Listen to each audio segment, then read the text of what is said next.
Welcome to Small Big Wins, a podcast that curates stories of folks who use their courage, caliber, and conviction to transform people's lives.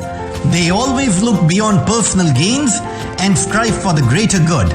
Their stories often begin with a dream as their only means. Folks who allow the soft lights of their hearts to be their guide, even when circumstances threaten to harden them. Folks who start small but win big. Hi, I'm Harshvardhan Jaju. Let's begin. A wheelchair-enabled woman driving 4,000 kilometers from the west of the country to the east, from Gujarat to Arunachal, solo, in 96 hours, and is part of a large business organization running a successful career for herself. I'm talking to Somya Dawar today, who at the age of 17 lost her ability to walk when she fell down some 20 odd feet while flying a kite. Ladies and gentlemen, let's welcome Somya Dawar today. Somya. Thank you so much, Harsh. Hi, everybody. I'm Somya, and just to introduce myself, the way I like to start is that I am a daughter, a corporate leader, a traveler, a motorsports enthusiast, and just another human being, who's just trying to make the most of her life despite all odds. I mean, I think we all have a lot of odds in our lives. So yeah, that's just me, and that's just simply me. So, Somya, thank you for that. And I often find, Somya, that the largest difference between what we are and what we are not is grit. Mm-hmm. And you have been through a very devastating situation in your life. You have overcome that situation. But many of us who are absolutely fit and fine and do not have any kind of a physical problem lack in grit. What do you think about this? What do you want to share about this? There are a couple of points that I would like to mention here, Harsh. One, when we say a situation is devastating, I think it's more about a perspective, how you look at it. For me, it was just an accident. For someone who has a third-party view to my life, may call it devastating. Oh my God, that's very usual for me to hear. That is point number one on it. So one, it is about perspectives, that how you foresee your situations in life. The second bit to this is, won't go, differentiating between an abled and a disabled body and saying that courage lies here or there. I think it's all within ourselves. It has nothing to do with your gender, or let's say it's just a free spirit, and we all have it inside us. It is just about finding it and exploring it, or using it, or channelizing it in our favor. And that's all it takes. So if you have your right perspective, and if you understand yourself well, I think it's easier to put everything together and then make it work. That's how I went about it.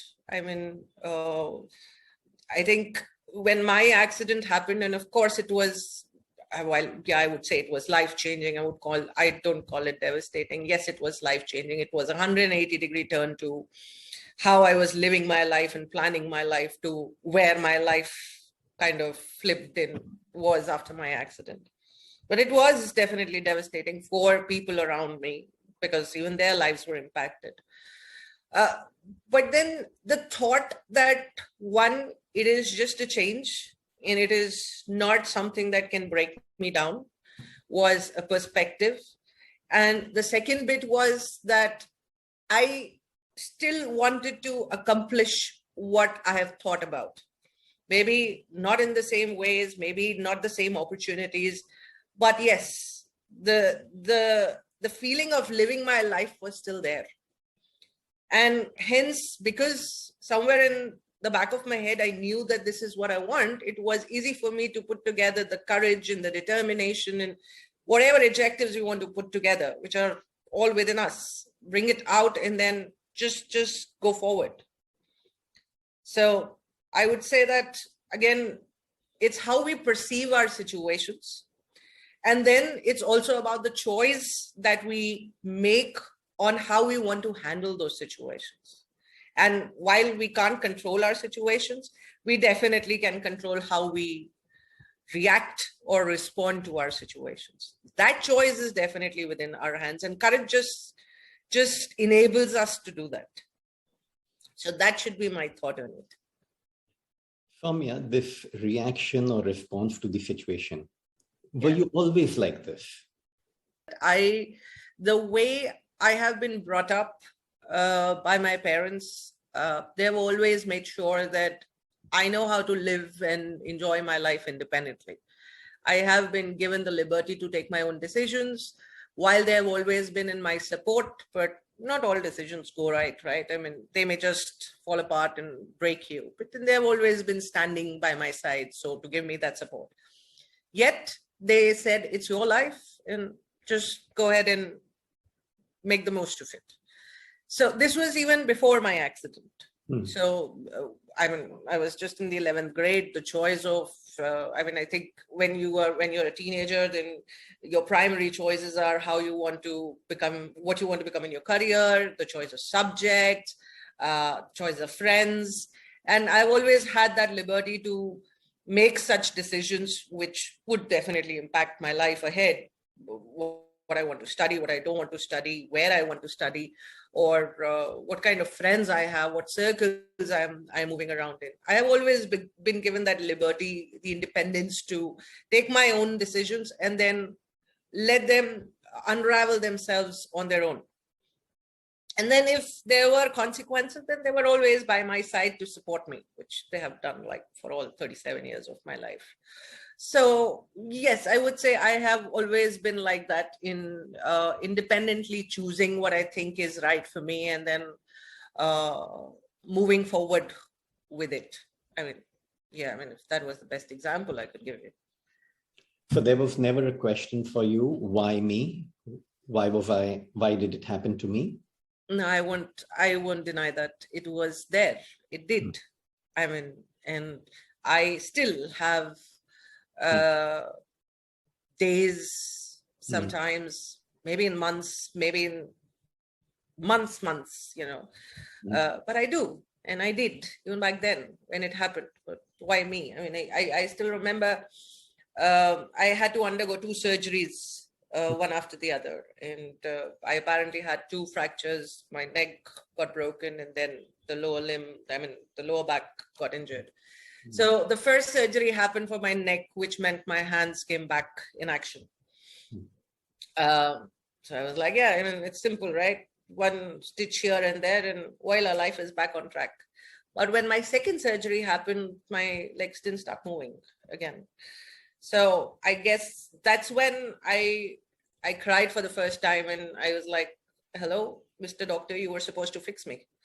And it doesn't seem to be working. But hey ho, that was life. So yes, there had been days when I halt, I stop, and I say, why me? I mean, but then I think where I've come in my life at this moment, I know why me. I know, or I'm aware of the purpose that I am there to solve, at least pretty much. So, but yeah, I mean, I do crash and I do wonder and I do struggle sometimes when I look around and I'm like, I think I wanted to go hiking, and hey, you know what, I just can't go hiking right now because that's not a possibility. But then I have learned over the course to move on. I would rather cherish what I can do than spend any time or feel sorry for myself for things I can't do. I mean, everyone has their own restrictions. I have mine.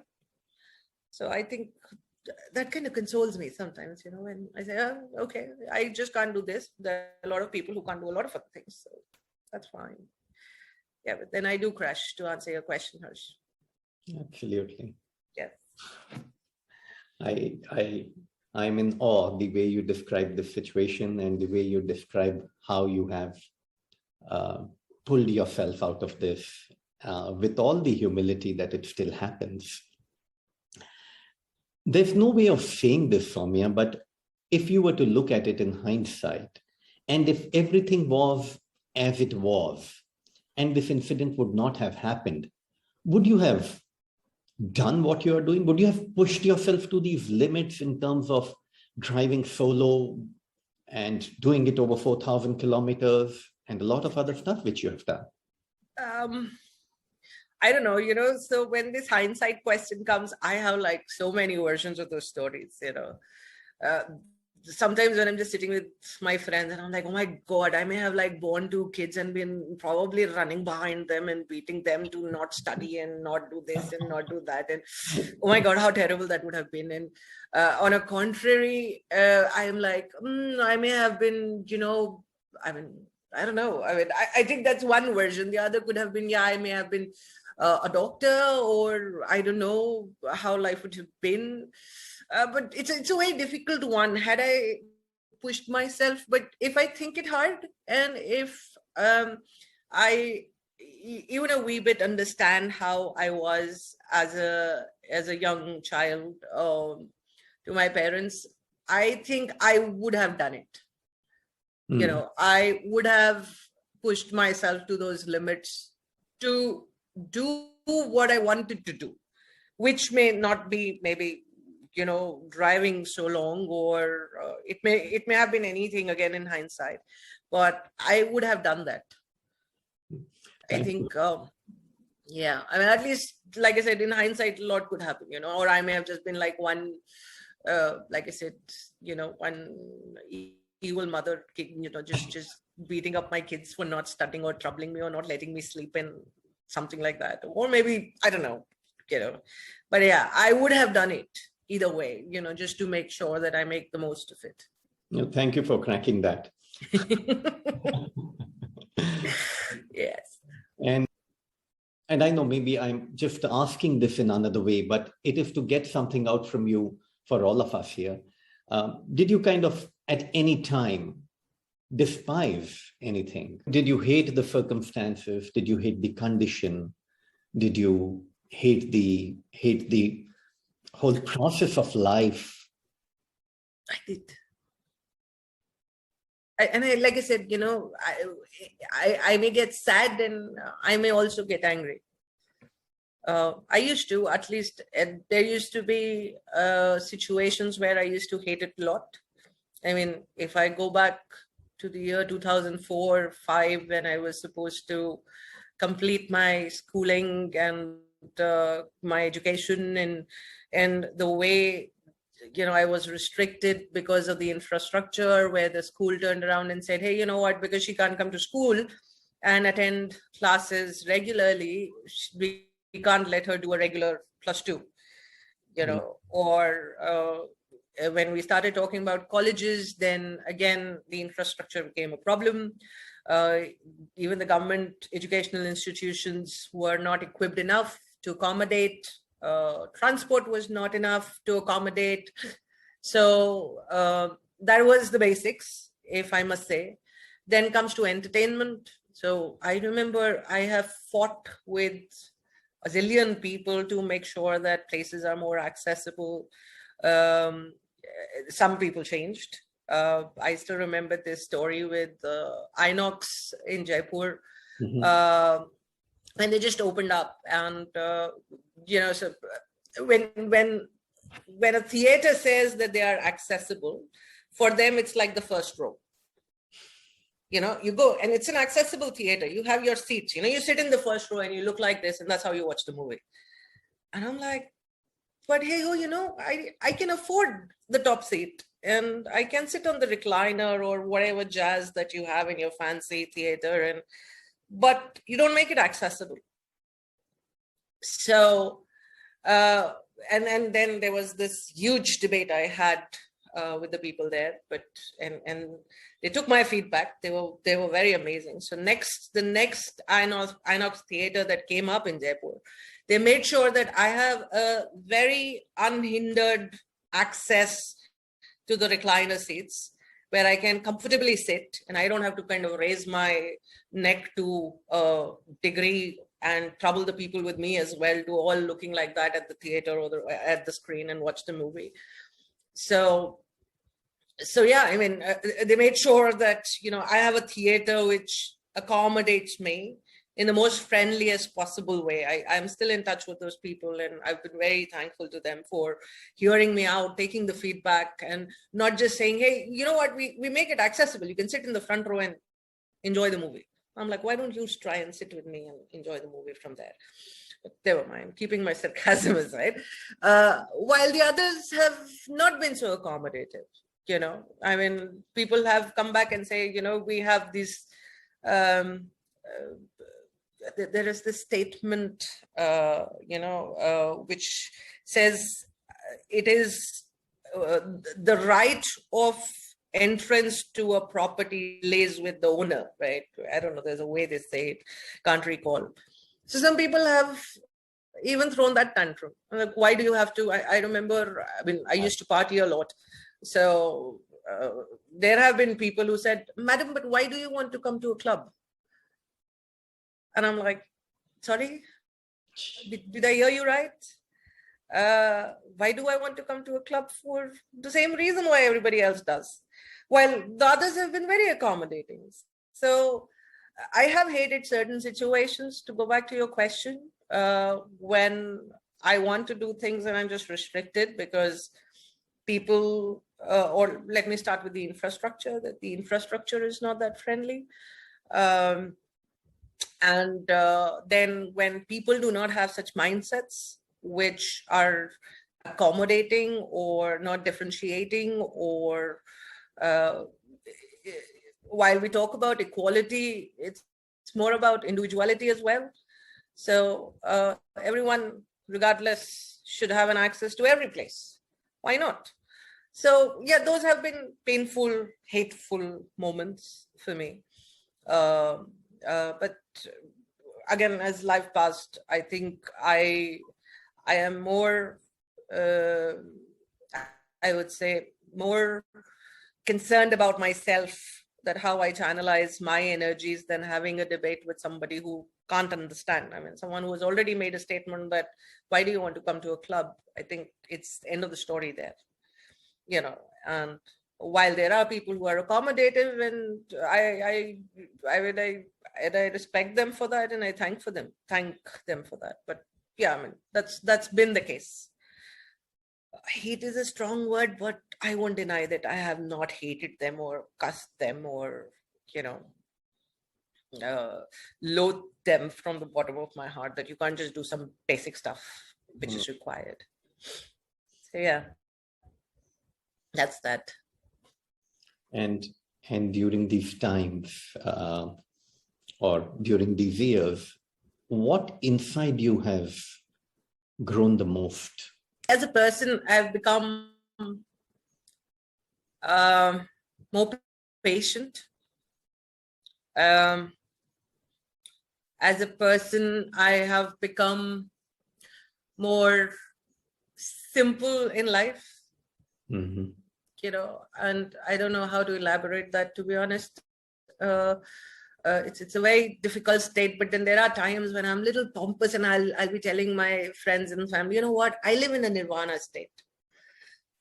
I mean, I like my life very simple, very basic. I'm a very basic, minimalistic person. Someone who likes to live with the basics, and I'm very happy with it. I'm not someone who seeks happiness in things. I'm someone who likes to seek happiness in people I spend my time with my family. For me, those little moments bring a lot of joy than going to a fancy restaurant and having expensive food, or living in an expensive, place or environment. For me, it's all here. It's all with people. I have become more human. I like to give back to the society. I like to empathize with people. I like to connect with them at different levels. I don't know if it's usually not my space to interfere in anyone's life, and I keep out of it. Yet I do, try and sometimes give out some examples which may help people. I think I've become more human, more patient, more empathetic, more grounded. That's been the course from where I was to where I am now. I like my life simple. I like simple things, and that's about it, I think. You spoke of examples, and what are one or two of these examples which you could share with us? The biggest example that I can share is when I go back to my accident, and as I mentioned about choices, right? I had a choice, and a very valid choice, which said, hey, I don't have to care. I can just be a vegetable, stay at home, and everybody is going to look after me. And what else do I need? All love, care, food in the bed, eating in the bed, whatever. They'll treat me the way I want to be treated, and so on and so forth. But then that was not what I wanted to be. And I know, as far as my family and my parents are concerned, they would not have even pushed me. I mean, I still remember when I said I wanted to work back in 2006, 3 years after my accident, and my dad was like, you don't have to work full time, just go have fun, come back. Why do you want to work full time? And I was like, no, if this is my career, then I'll put my best foot forward. So I will run the course. So the point that I was trying to make was that they would have been more than happy to treat me like a princess and let me be on the bed. But then that was not a choice I wanted to make in my life. I wanted to live my life on my own terms. I wanted to enjoy things the way I wanted them. I had been independent prior to my accident, and I wanted that to continue even despite all odds.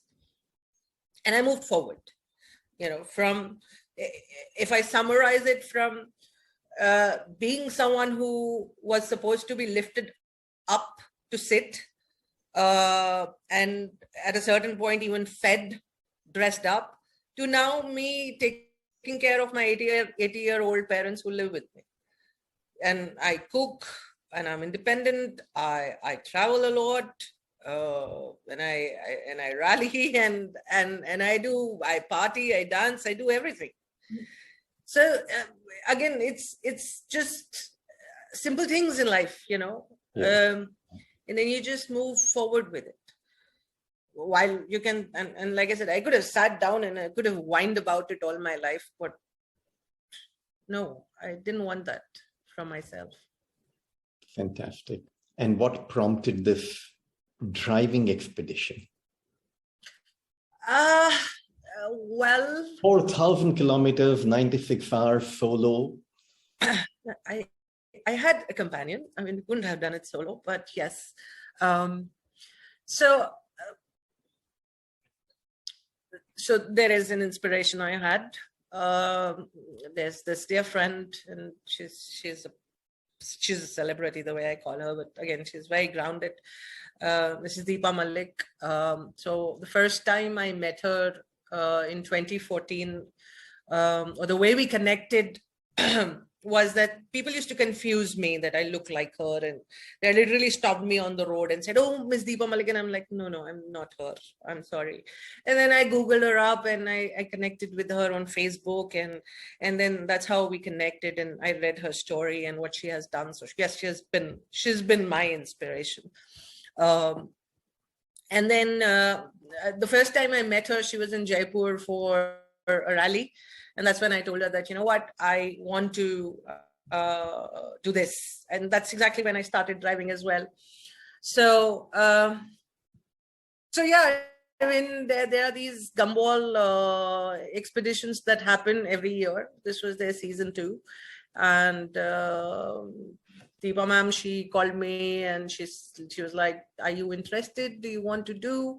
And I'm like, okay, what am I doing? It's like, you just say yes and then you'll figure it out. And I said, yeah, I don't mind. I mean, yeah, why not? I mean, we spoke about it. So thanks for giving me this opportunity. And then I spoke to Mr. Sudev Barar. He is he owns the Incarnation Sports, who kind of organizes these rallies. And he called me and he says, okay, so we are driving from the West Coast to the East Coast.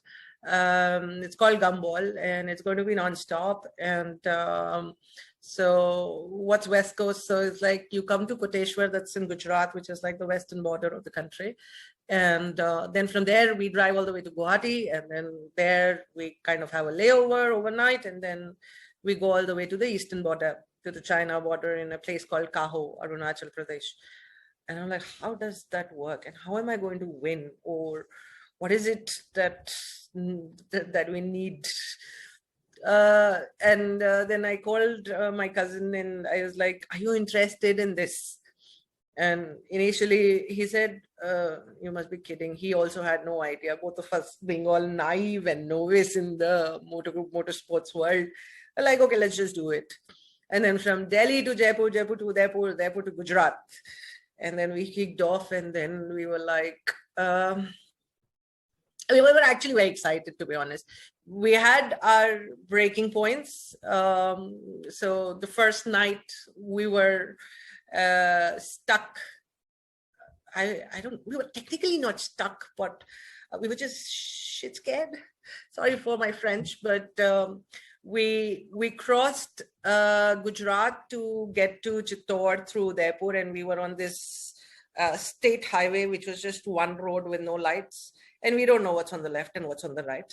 And we thought, oh, this probably is not the highway. Let's take another one. And then we took another one and it seemed to be the same. And then we took the third one and it seemed to be the same. And we were like, we are stuck. And where are we? And we were like, okay, it will end and it will end and it will end and it will end, but it doesn't seem to end. And then I kind of panicked and then I called Mr. Barar and I was like, we are stuck. I don't know what to do. And then they kind of maneuvered us out of, when I say maneuvered, then I mean, they just kind of guided us and just stood by us, you make it to the highway. Just keep going. So, and the next night we were supposed to cross Patna in Bihar. So Mr. Barar was like, she's going to crash again. So he called me beforehand. He's like, hello, you're going to drive through this. There will be bad patches. Don't panic. I'm like, yeah, all right. Thanks for prepping me. And I think that preparation was enough, so we sailed through it. And we reached Guwahati, covering about 3,100 kilometers, touching about 13 checkpoints, various historical places in the country in about 61 hours. And then we had a layover. And then next morning we kicked off for Arunachal Pradesh. The first 12 hours, so maybe about 16 hours were all smooth, everything fine, awesome roads, brilliant scenic view, everything is going all right. And then I think our last patch before we took the incline was going through a sanctuary called Wakro in Arunachal. You're even trying to spot tigers in the middle of the night. Not scared. There were some pally drivers that passed by. I was like, I hope you're not scared, Somya, this time. And I'm like, yeah, right. I'm not scared this time. Can you just move forward? And then we took the incline. So it was about 300 kilometers to 250 kilometers that we had to drive in about 7-8 hours, just to realize that apparently there were no roads. Mm-hmm. There were absolutely no roads, and I was driving a hatchback, a single-liter engine, and that to an automatic car. Yes, that's another. I mean, half of our respects, the way we say it, was because we were driving a single-liter engine, a hatchback, against the Fortuners and the Thars and all those big cars, and there were a lot of hairpin bends that we had to go through, and I lost it. I mean, that's when there was a point. It's like, I am not driving forward. There is no road. Where are we going? But then, of course, again, the point was that is it worth stopping here or is it worth making it till the end? And my cousin played a fantastic role. He still being younger than me, he was holding tight. We'll make it, we'll make it, we'll make it. And I was like, yeah, we'll make it, we'll make it, we'll make it. And then finally we were in Kaho, the last ones to land, but never mind. We made it to the eastern border of the country. And yeah, I mean, it was quite a thrill, quite exciting. People still ask me, or when I tell them, I may end up doing it this year as well. And they're like, have you lost it? And I'm like, not yet. Not yet. But then the thrill is nice. Crossing the country was nice. 4,100 kilometers in 98 hours was nice. So yeah, it was fantastic. And like I said, thanks to Deepa ma'am for that opportunity that she gave. And she remembered that, once upon a time I told her this is what I want to pursue. And Mr. Barar as well. While the motorsports fraternity is still not very open to be inclusive, but Mr. Barar has kind of kicked off that trend of bringing in people regardless. It says you just need a car somewhere and that's about it. Rest I'm sure you can do it. So he is very inclusive that way. And so yeah, I think both of them kind of let's say motivated me or inspired me to get through and enabled me as well. I mean, as far as Mr. Barar is concerned, he was an enabler. So yes, that was my quick 4,000 kilometers. It's the sequence out of a movie, but isn't it amazing to see how different people come into our lives and do something which becomes life-changing itself? Absolutely, it is. And the way I look at it is that everyone comes for a reason. Yeah. They may not stay.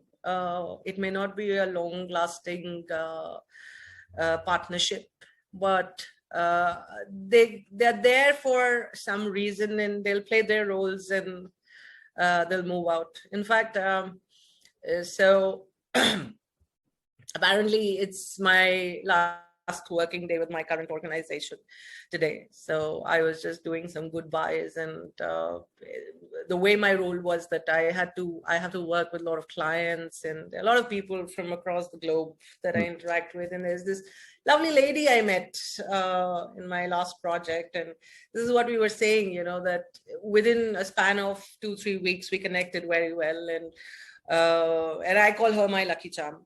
Because since the time she's been in my life, some very nice things that I've been waiting for have been happening. So you don't know why people enter in your life, but then what I believe in is that they enter for a very, very valid reason, and they definitely make a difference. Thank you for entering my life, Somya. Pleasure is all mine, like I said, Harsh. And if I may ask, Yes. and you could share, what's the path forward from here? Are you going to work for another organization now? Oh, yes. Okay. Yes. I mean, I enjoy my job. I love what I do. And I love my organization. I had been working with them for almost 15 plus years. That's right. It's just that sometimes you need a change, and I am just moving forward with another organization, the kind of role that I like, more people centric. So yes, I intend to continue working and continue with all the adventures that I'm very fond of, more travels and more explorations, and yeah, that's during this chat, you mentioned that you know what your purpose is. Yes, Can you I talk would say. about it? Can you talk about it? In my life. So let me tell you a small story. So since my accident, my parents have played a very major, crucial role in making me who I am. I mean, I would say prior to that as well, but then post that, they have done whatsoever it takes to make my life comfortable, to motivate me in case I'm falling apart, to help me remember that I still can do it, and I'll sail through it if I'm stuck. And just to make me happy, whatever it takes. They've never, stopped me from anything. I mean, I have all the liberties in the world. So the way I look at my life at the moment is, as long as they're there, my life is totally dedicated to them. Absolutely. So that's the key purpose of my life. So that's one. I am very passionate about traveling. While I may still not have covered the entire world yet, but that's something that I want to pursue left, right, and center at one point in my life later on. So my plans are to actually pick up a van and just go out driving and just live life out of a van. And I try to speak to a couple of people to make something like that for me. So, and the third part is that, or I won't say third part. So at this point in time, the purpose is very clear in my head. While work is there and I love what I do, and I give my best there, but whatever I'm doing right now is to make sure that they are comfortable.